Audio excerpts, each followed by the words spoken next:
हाँ जी बच्चों, कैसे हैं आप सभी। उम्मीद है आप सभी अच्छे होंगे और आपकी पढ़ाई भी अच्छी चल रही होगी। तो मैं नरेंद्र पवार स्वागत करता हूं आपका की वेज से इस विंग्स क्लासेस के ऑनलाइन प्लेटफॉर्म पर। आप सभी जानते हैं कि हम ऑनलाइन क्लासेस में चैप्टर जो फर्स्ट है उसको पढ़ रहे थे, जिसके मोस्ट इंपॉर्टेंट क्वेश्चन देख रहे थे, जिसमें लास्ट वीडियो में आपने देखा है कि क्वांटाइजेशन थ्योरी या क्वांटीकरण का सिद्धांत, जहाँ से क्वेश्चन आता है। दूसरा हमने देखा था इंटेंसिटी ऑफ इलेक्ट्रिक फील्ड या विद्युत क्षेत्र की तीव्रता के बारे में। अगले क्वेश्चन जो है वो आज हम देखने वाले हैं। आपको पता है ये जो आपका चैप्टर है आपके लिए महत्वपूर्ण है। लास्ट टाइम इससे 4 ऑब्जेक्टिव के साथ साथ 2 मार्क्स का एक क्वेश्चन भी आया था। तो बिना देर किए शुरू करते हैं आज के क्वेश्चन, जिसमें पहला क्वेश्चन आपसे पूछा जाएगा principle of conservation of charge, कि भैया ये जो आपका आवेश संरक्षण का जो सिद्धांत है ये क्या कहता है। तो सिंपल सी बात है कि जो चार्ज होता है या आवेश होता है किसी भी एक बॉडी पर, उसको ना तो आप क्रिएट कर सकते हो चार्ज को, ना ही आप उसको डिस्ट्रॉय कर सकते हो। यानी आवेश को ना तो उत्पन्न किया जा सकता है, ना ही उसे खत्म किया जा सकता है। ये कहता है principle of conservation of charge.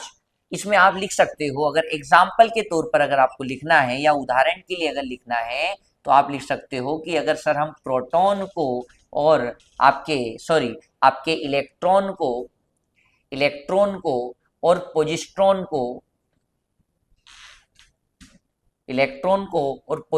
को अगर हम मिक्स करते हैं तो बनता क्या है, एक गामा पार्टिकल बनता है, या गामा रे का एक फोटोन बन जाता है। इसका मतलब चार्ज आपका वही होगा, कम या ज्यादा नहीं होगा। सेकंड क्वेश्चन आपका बन सकता है कि बताइए sir, two electric force line never intersect each other. आपको पता करना है, इसका क्वेश्चन है कि वाई, ऐसा क्यों। टू इलेक्ट्रिक फील्ड लाइन या दो दो विद्युत बल रेखाएं एक दूसरे को प्रतिच्छेद क्यों नहीं करती ये तो हमें भी पता है, पर क्यों नहीं करती।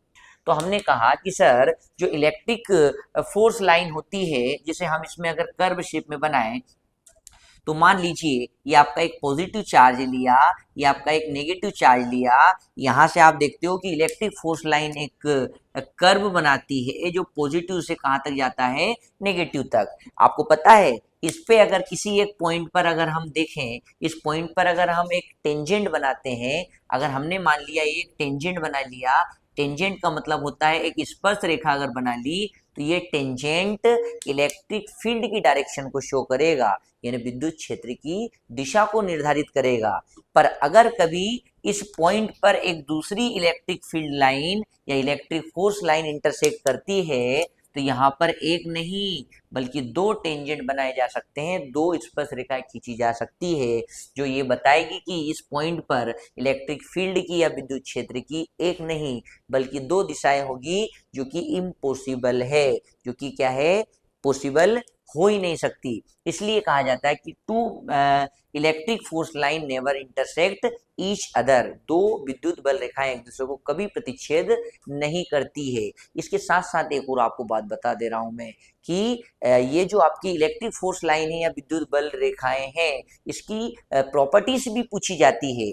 पहली प्रॉपर्टी है ये नॉर्थ से शुरू होकर साउथ पर जाकर खत्म हो जाती है, कभी भी ये अंदर इंटर नहीं करती है, ये कभी भी क्लोज कर्व नहीं बनाती है। और सेकंड प्रॉपर्टी, ये कभी भी एक दूसरे को इंटरसेक्ट नहीं करती, एक दूसरे को प्रतिच्छेद नहीं करती है।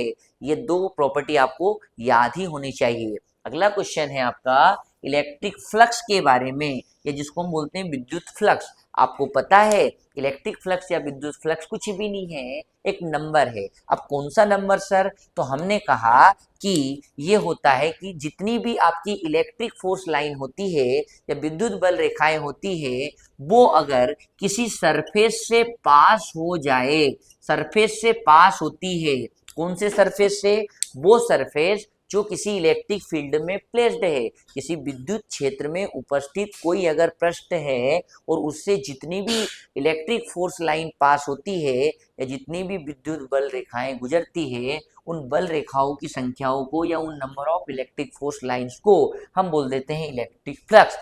और इलेक्ट्रिक फ्लक्स का फॉर्मूला आपको पता होना चाहिए। अगर हमारा एरिया ए है, जो फ्लक्स जो इंटेंसिटी जो रहेगी हमारे फील्ड की, वो अगर ई है, तो यहाँ पर फार्मूला बन जाएगा phi is equal to the E A cos theta.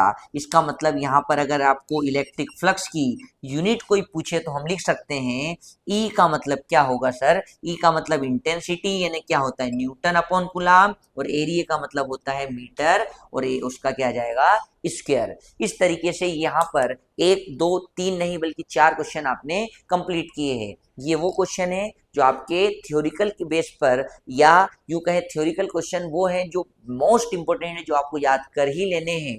और अब जो न्यूमेरिकल क्वेश्चन या यूं कहे डेरिवेशन जो इस चैप्टर से आने वाली है, कौन सी इंपॉर्टेंट डेरिवेशन है वो हम करेंगे अगली क्लास में। और तब तक के लिए धन्यवाद। अगर आप लोगों ने इस चैनल को सब्सक्राइब नहीं किया है, सब्सक्राइब जरूर कर लें, क्योंकि ये जो वीडियो है आपके लिए बहुत ही इम्पोर्टेंट होने वाले हैं। तो आज के लिए बस इतना ही। धन्यवाद। Thank you so much.